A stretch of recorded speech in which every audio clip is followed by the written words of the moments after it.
Hello students, welcome back to my channel. আশা করি তোমরা সকলে ভালো আছো। আজকে এই ভিডিওর মাধ্যমে আমরা পড়ব ক্লাস 4-এর তৃতীয় পর্যায়ক্রমিক মূল্যায়নের জন্য গণিতের 4 নম্বর প্রশ্নপত্র। দেখো, 4 নম্বর প্রশ্নপত্রটা তোমরা রায় অ্যান্ড মার্টিন প্রশ্ন বিচিত্রা বইয়ের 166 নম্বর পৃষ্ঠায় পেয়ে যাবে। 166 নম্বর পৃষ্ঠা তোমরা বইটা খুললেই পেয়ে যাবে 4 নম্বর প্রশ্নপত্র। তো 4 নম্বর প্রশ্নপত্র কি রয়েছে দেখো, বলেছে যে সঠিক উত্তরে টিক চিহ্ন দিতে বলেছে যে কোনো 5টা। তো এখানে কয়ের অঙ্কটা বলেছে যে 48-এর উৎপাদকের সংখ্যা কটা, 10টা, 9টা না 8টা। তাহলে 48-এর কতগুলো উৎপাদক আছে সেটা আমাকে করে দেখতে হবে। দেখো, এটা হচ্ছে 1-এর দাগের কয়ের অঙ্কটা। তাহলে 48টাকে আমি যদি ভাঙি তাহলে কী হবে, 1 আর 48। আবার 2 দিয়ে যদি ভাঙি তাহলে কী হবে, 24 দুগুণে 48। ঠিক আছে। আবার 2 দিয়ে ভাঙলে 2 12 দুগুণে 24। আবার 2 দিয়ে ভাঙলে 6 দুগুণে 12। আবার 2 দিয়ে ভাঙলে 3 দুগুণে 6। তাহলে 48-এর উৎপাদকগুলো কী কী হচ্ছে, 1 হচ্ছে, 2 হচ্ছে, 3 হচ্ছে। আবার আমি 2 আর 2 যদি গুণ করি দেখো 4 হবে, 4 হবে। 3 দুগুণে 6 হবে, 12 হবে, 24 হবে, 48 হবে। আর একটা 3 হবে, এখানে 16 হবে।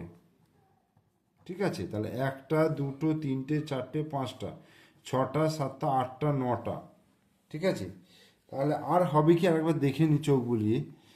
2 2 24 দুগুণে 48, 3 16 48, 4 4 12 48, 6 6 6 7 6 48। এখানে 8 হবে একটা, দেখো। ঠিক আছে। তাহলে 1 আসছে, 2 আসছে, 3 আসছে, 4 আসছে, 6 আসছে, 8 12 16 24 48, মোট 10টা সংখ্যা হচ্ছে। তাহলে এখানে 48-এর উৎপাদক সংখ্যা হয়ে যাবে 10টা। ঠিক আছে। এবার বলছে 0.08কে সামান্য ভগ্নাংশে পরিণত করলে হয়। সামান্য ভগ্নাংশে পরিণত করতে গেলে কি করতে হবে, দশমিকের পর যতগুলো সংখ্যা রয়েছে নিচে অর্থাৎ হরেতে 1-এর পিঠে ততগুলো শূন্য হবে। তার মানে 0.08 রয়েছে, মানে দশমিকের পর কত আছে, দুটো ঘর, একটা দুটো, তাই 1-এর পিঠে দুটো শূন্য হবে, মানে 8/100। তাহলে এটা অ্যান্সার হয়ে গেল।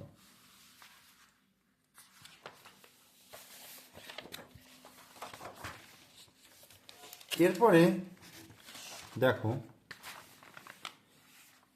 সন্দেশের বাক্সের মতো জিনিসের আকারের নাম কি হয়, আয়তঘন, গোলাকার আর আয়তাকার।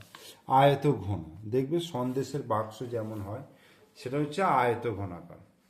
অর্ধেক পাতিলেবুর তল সংখ্যা কত, অর্ধেক পাতিলেবু বলতে দেখো এরকম হচ্ছে অর্ধেক পাতিলেবু, এই তাহলে এই একটা তল আর এই একটা বক্রতল, তাহলে অর্ধেক পাতিলেবুর তল সংখ্যা হচ্ছে 2টো। 6 বছর 4 মাস, 6 বছর 4 মাস মানে হচ্ছে 6 বছর 4 মাস, মানে 76। এখানে হচ্ছে 76 মাস। উত্তর হচ্ছে কিভাবে, দেখো 6 বারং কত, 6 বারং 72, কারণ 1 বছর মানে 12 মাস। তাহলে 6 বছর মানে 6 × 12, 6 বারং 72 মাস। 72 আর 4-এ 76। ওকে। 2 অঙ্কের বৃহত্তম সংখ্যা কত, 99, কারণ এর পরের সংখ্যাটাই কত হয়ে যাচ্ছে, 3 অঙ্কের হয়ে যাচ্ছে। সেই জন্য 2 অঙ্কের বৃহত্তম সংখ্যা কত হয়ে গেল, 99। মিটার, দেখো এরপরে হচ্ছে 2-এর দাগে শূন্যস্থান পূরণ করতে বলেছে। মিটার হলো ড্যাশ পরিমাপের একক, মিটার হলো দৈর্ঘ্য পরিমাপ করা হয়। 84 দিন সমান কত সপ্তাহ, 12 সপ্তাহ। তার কারণ হচ্ছে 84-কে যদি আমি 7 দিয়ে ভাগ করি তাহলে 7 বারং 84 হয়, তাহলে 12 সপ্তাহ হয়ে যাচ্ছে। 3 9 15-কে 3-এর গুণিতক বলা হয়। 3 9 15-কে কার গুণিতক বলা হবে, 3-এর গুণিতক বলা হবে। একমাত্র জোড় মৌলিক সংখ্যা হলো 2, একমাত্র জোড় মৌলিক সংখ্যা হলো 2। আর 2 5 6 7 সংখ্যাটির 5-এর স্থানীয় মান কত, 5-এর স্থানীয় মান হচ্ছে 500। দেখো একক দশক শতকের ঘরে রয়েছে, তাহলে 5-এর স্থানীয় মান হচ্ছে 500। 90 × 7 = 70 × 9, কারণ 7 9 63, এটাও 7 9 63।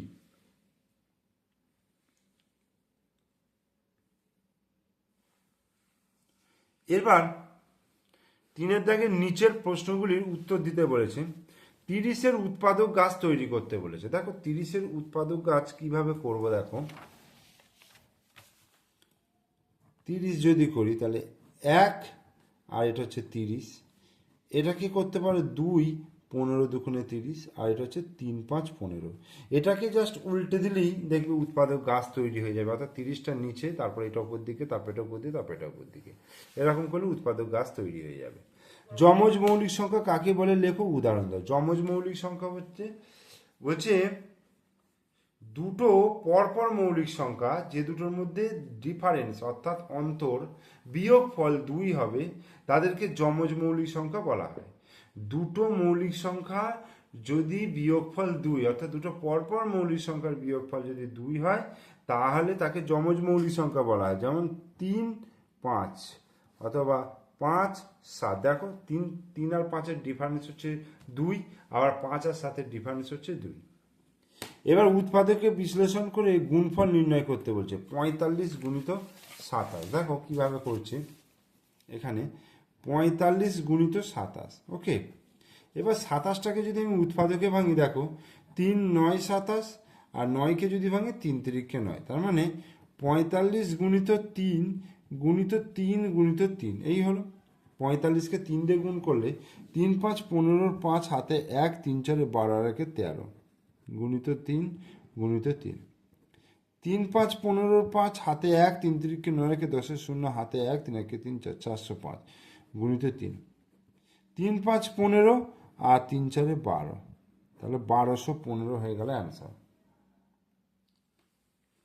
1 থেকে 30 পর্যন্ত সংখ্যাগুলির মধ্যে মৌলিক ও যৌগিক সংখ্যাগুলো আলাদা করতে বলছে। দেখো 1 থেকে 30 পর্যন্ত মৌলিক সংখ্যা আর যৌগিক সংখ্যাকে আলাদা করতে বলে। তাহলে মৌলিক এদিকে লিখব আর যৌগিক।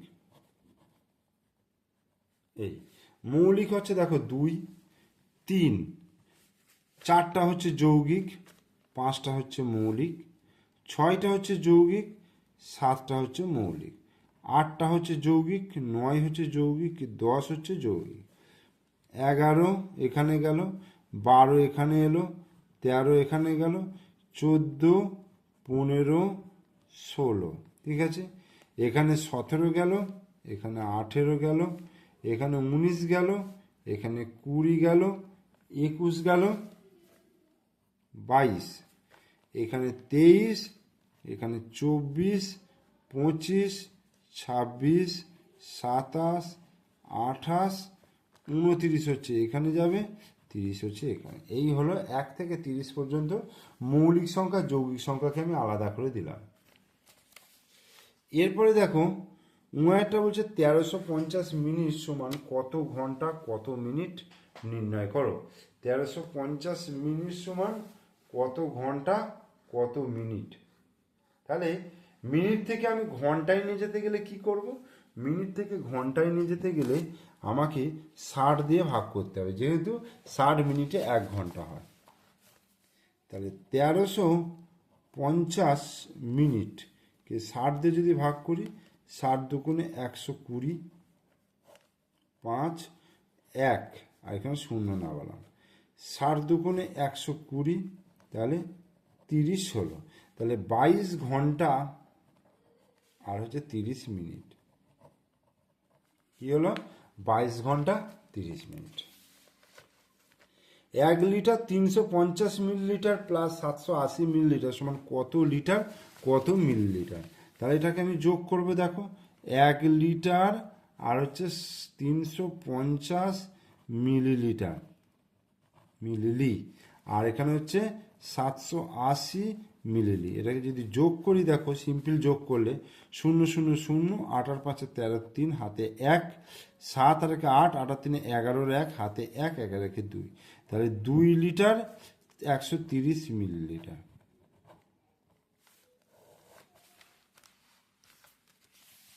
পরস্পর মৌলিক সংখ্যা কাকে বলবো, পরস্পর মৌলিক সংখ্যা হচ্ছে দুটো সংখ্যাকে পরস্পর মৌলিক সংখ্যা বলবো যদি তাদের সাধারণ উৎপাদক শুধুমাত্র এক থাকে বা গসাগু শুধুমাত্র যদি এক হয়, তাদের পরস্পর মৌলিক সংখ্যা বলে। যেমন 5, 6, 6, 7, 6টা যৌগিক সংখ্যা হতে পারে।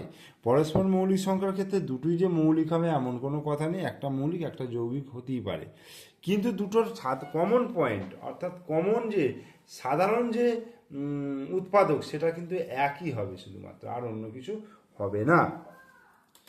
এবার বলছে পরের বিন্যাসগুলো লিখতে বলেছে। দেখো AZ BY CX DW EV, দেখো প্রথমগুলো লেটারগুলো ABCDE FG, আর এগুলো দেখো লাস্টের দিক থেকে হচ্ছে ZYXWVURT, মানে এটা হচ্ছে পিছন দিক দিয়ে হারলাম। এরপরে 4 জোড়া নারকেলের দাম 80 টাকা হলে একটি নারকেলের দাম কত? 4 জোড়া মানে কত? 4 গুণিত 2 8টা, তাই তো? 4 গুণিত 2 8টি, তাহলে 8টি নারকেলের দাম, 8টি নারকেলের দাম কত? 80 টাকা। তাহলে একটা নারকেলের দাম কি হবে? ভাগ করতে হবে। একটি নারকেলের দাম হয়ে যাবে 80 ভাজিত 8 সমান 8 10 80, 10 টাকা। বোঝা গেল? তাহলে 8টি নারকেলের দাম যদি 80 টাকায়, তাহলে একটা নারকেলের দাম হয়ে যাবে 10 টাকা। এরপরে 369 সংখ্যাটি 3 দিয়ে বিভাজ্য কিনা লিখতে বলেছে এবং বিভাজিতার কারণ। দেখো বিভাজ্য হতে গেলে কি করতে হবে? অঙ্কগুলোকে যোগ করতে হবে, অর্থাৎ 3, 6 আর 9, 3 আর 6 যোগ করলে 6 3 9 আর 9 9 18, তাহলে 18 তো 3 দিয়ে বিভাজ্য, তাহলে এই সংখ্যাটাও 3 দিয়ে বিভাজ্য। মানে অঙ্কগুলোর যোগফল যদি 3 দ্বারা বিভাজ্য হয়, তাহলে এই গোটা সংখ্যাটা 3 দিয়ে বিভাজ্য, এটাই লিখলাম।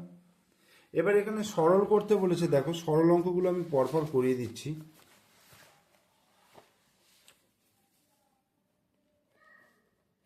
কয়েকটা দেখো 72 ভাজিত 4 যুক্ত 6 গুণিত 8, তাহলে প্রথমে কি করতে হবে? ভাগের কাজটা করতে হবে, ঠিক আছে? 4 1 4, 4 8 হতে মানে 4 18 72 যুক্ত 6 গুণিত 8, তাহলে 8-এর এরপরে গুণের কাজ করব, 6 8 48, এবার যোগটা করে দেবো, 8 8 16 6, তাহলে 1 4 5 আর 6, তাহলে 66 আনসার হয়ে গেল। এরপরে ক্ষয়ের অঙ্কটা দেখো 7 যুক্ত 5 গুণিত 10 ভাজিত 3। প্রথম কি করব? ফার্স্ট ব্র্যাকেটের কাজ আগে করব। 7 আর 5 12 গুণিত 10 ভাজিত 3, তাহলে 12 10কে কত হবে? 120, 120 ভাজিত 3 ভাগ করলে কত হবে? 3 4 12 0 40, তাহলে 40 অ্যান্সার হয়ে গেল। গয়ের অঙ্কটা হচ্ছে 28 বিয়োগ 9 যুক্ত 2 গুণিত 7 বিয়োগ 3, এই তাহলে ফার্স্ট ব্র্যাকেটের কাজ আগে করব। 2 গুণিত, দেখো ফার্স্ট ব্র্যাকেটে 7 বিয়োগ 3 আছে, তার মানে 4, এই তাহলে 28 বিয়োগ 9 যুক্ত গুণের কাজ তারপরে করব, মানে 4 2 8, তাহলে 28 মাইনাস 9 আর 8 যোগ করলে কত হবে? 17। এবার 28 থেকে 17 বিয়োগ করলে 1, আর এখানে হচ্ছে 1, তার মানে 11 অ্যান্সার হয়ে গেল। আর ঘয়ের অঙ্কটা 80 ভাজিত 5 বিয়োগ 10 যুক্ত 8 বিয়োগ 5, এখানে কি করব? আগে ভাগের কাজ, মানে 5 16 80 বিয়োগ 10 যুক্ত 8 বিয়োগ 5, তাহলে এইবার যোগের কাজ, মানে 16 যুক্ত 8 করবে, এই যে 8 বিয়োগ 10 বিয়োগ 5, তাহলে 16 আর 8 কত হচ্ছে? 24, 24 থেকে 10 বিয়োগ তারপর 5 বিয়োগ, পরপর বিয়োগ থাকলে বাঁ দিক থেকে বিয়োগগুলো করতে হবে, অর্থাৎ 24 থেকে 10 বিয়োগ করলে 14, তারপরে 5 বিয়োগ করব 9 হয়ে যাবে, এটা অ্যান্সার। এরপরে 5-এর দাগের অঙ্ক। 5-এর দাগের অঙ্ক দেখো কি বলছে।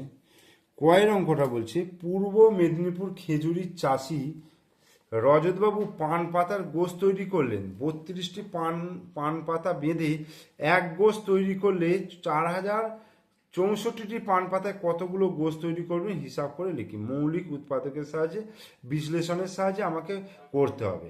তার মানে আমি 4064কে যদি 32 দিয়ে ভাগ করি তাহলেই কিন্তু আমার উত্তরটা হয়ে যাবে 4064 ভাজিত 32। এবার 32টাকে যদি উৎপাদকের সাহায্যে যেহেতু বলেছে 2, 16 দুগুণে 32 2, 8 দুগুণে 16 2, 4 দুগুণে 8, 2 দুগুণে 4, তার মানে 4064 ভাজিত কটা দুই রয়েছে 5টা, তাহলে 2 ভাজিত 2 ভাজিত 2 ভাজিত 2 ভাজিত 2। এবার এইটাকে 2 দিয়ে ভাগ করবে, দেখো 2 দুগুণে 4, 2 শূন্য 0, 3 দুগুণে 6, 2 দুগুণে 4, ভাজিত 2 ভাজিত 2 ভাজিত 2 ভাজিত 2। এবার এইটা ভাগ করব, 2 10 20 আর হচ্ছে 16 দুগুণে 32, এই হলো ভাজিত 2 ভাজিত 2 ভাজিত 2। আবার এইটা ভাগ হবে, তাহলে 5 দুগুণে 10, 0 8 দুগুণে 16 ভাজিত 2 ভাজিত 2। এবার এইটা 25 দুগুণে 50, 4 দুগুণে 8 ভাজিত 2। আবার হচ্ছে 12 দুগুণে 24, 7 দুগুণে 14, 127। তাহলে এটা অ্যান্সার হয়ে গেল। তাহলে মোট কতগুলো গোছ তৈরি হবে? 127টা গোছ তৈরি করতে পারবে। এরপর ক্ষয়েরটা বলছে, দেখো বলছে গোপী মাসি কি বলছে, 4 লিটার 750 মিলিলিটার দুধ নিয়ে বাড়ি বাড়ি দুধ দিতে বেরোলেন। তিনি রাজুদের বাড়িতে 1 লিটার 500 মিলিলিটার, প্রিয়াদের বাড়িতে 900 মিলিলিটার দুধ দিলেন। বাকি দুধ তিনি আমাদের বাড়িতে দিলেন। তিনি কতটা দুধ আমাদের বাড়িতে দিলেন হিসাব করে লিখি। এটা তোমরা নিজেরা করবে, ঠিক আছে? আমি আর অঙ্কটা করে দিচ্ছি না, এরকম অঙ্ক অনেক করে দিয়েছি, তোমাদের বই থেকেও করিয়েছি, তাই এটা তোমরা নিজেরা করবে। কিভাবে করবে আমি বলে দিচ্ছি। যে 4 লিটার 750 মিলিলিটার দুধ নিয়ে বেরিয়েছিল, আর তিনি রাজুদের বাড়িতে 1 লিটার 500 মিলিলিটার দুধ দিয়েছেন, আর প্রিয়াদের বাড়িতে 900 মিলিলিটার। তার মানে তিনি মোট কত দুধ বিক্রি করেছেন? 1 লিটার 500 আর 900, এই দুটো যোগ করবে। যোগ করে তুমি 9 লিটার 750 4 লিটার 750 মিলিলিটার থেকে বিয়োগ করবে। বিয়োগ করে তুমি কতটা দুধ আমাদের বাড়িতে দিলেন সেটা হিসাব করে পেয়ে যাবে, ঠিক আছে? এরপরে পুতুল মাসি গত সপ্তাহে 5 দিনের মোট 300টি ঠোঙা তৈরি করেছেন। তিনি প্রতিদিন সমান সংখ্যক ঠোঙা তৈরি করলে তাহলে একদিনে কতগুলি ঠোঙা তৈরি করবেন? তোমরা কি লিখবে? 5 দিনে মোট ঠোঙা তৈরি করে 300টি, তাহলে একদিনে ঠোঙা তৈরি করবে কি হবে? 300 ভাজিত 5, এটা ভাগ করলেই পেয়ে যাবে 5 6 30 60টি। তাহলে একদিনে 60টি ঠোঙা তৈরি করবে। ঘয়ের অঙ্কটা দেখো, সুবলের বাগানে একটি 4 কিগ্রা 600 গ্রাম ওজনের কুমড়ো ফলেছে। সেই বড় কুমড়োর 800 গ্রাম রাবেয়াকে, 1 কিগ্রা 250 গ্রাম রুবিকে এবং 650 গ্রাম সুজনকে দিল। এখনো কত ওজনের কুমড়ো সুবলের কাছে পড়ে রইল? কি করতে হবে?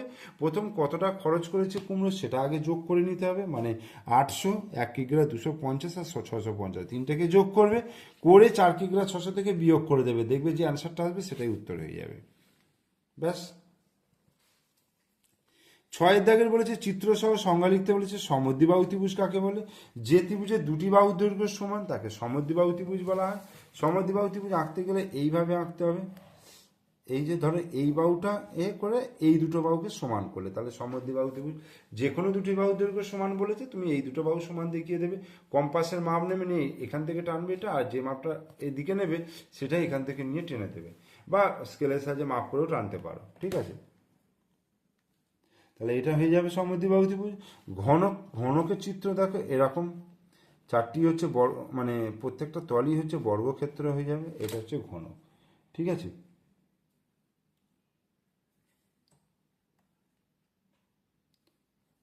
আর গোলক কোনটাকে বলবো? গোলক হচ্ছে, দেখো এই জিনিসটা হচ্ছে গোলক। এই তোমরা এইখানে মাঝখান দিয়ে এরকম একটা টেনে দিতে পারো, এটাকে গোলক বলা হচ্ছে। আর বক্রতল হচ্ছে এই জিনিসটা, ঠিক আছে? এটা হচ্ছে বক্রতল। এরপরে দেখো 7 দাগে নিচের প্রশ্নগুলো উত্তর দিতে বলেছে। ভাজ্য সমান কি হবে? ভাজক গুণিত ভাগফল যুক্ত ভাগশেষ। 3 দ্বারা বিভাজ্য সংখ্যা সর্বদা 9 দিয়ে বিভাজ্য নয়, কিন্তু 9 দ্বারা বিভাজ্য সংখ্যা 3 দিয়ে বিভাজ্য। আয়তঘন গোলাকার বস্তুর দুটি করে নাম লিখতে বলেছে। আয়তঘন হচ্ছে ইট আর বাক্স, আর গোলাকার বল আর পুঁতি ইত্যাদি। পরিসীমা নির্ণয় করতে বলেছে। দেখো এই আকৃতিটা পুরোটা যোগ করে নাও, যোগ করে দেখতে পাবে 89 মিটার, আর এটাকে যোগ করে 4টে বাহু রয়েছে 1 2 3 4, যোগ করে দেখবে 70 মিটার অ্যান্সার হবে, ঠিক আছে? তাহলে এই 4 নম্বর প্রশ্নপত্রটা তোমাদেরকে করে দিলাম। ভালো করে দেখো ভিডিওটা দেখে প্রত্যেকটা প্রশ্নকে রেডি করো। যেহেতু সামনে পরীক্ষা রয়েছে তাই ভালো করে অবশ্যই ভিডিওটা দেখে অঙ্কগুলোকে রেডি করো, ঠিক আছে? ভিডিওটা ভালো লাগলে তোমরা লাইক করবে, কমেন্টস করবে, বন্ধুদেরকে শেয়ার করবে, আর আমার চ্যানেলে নতুন দর্শক হলে অবশ্যই চ্যানেলটিকে সাবস্ক্রাইব করে দেবে।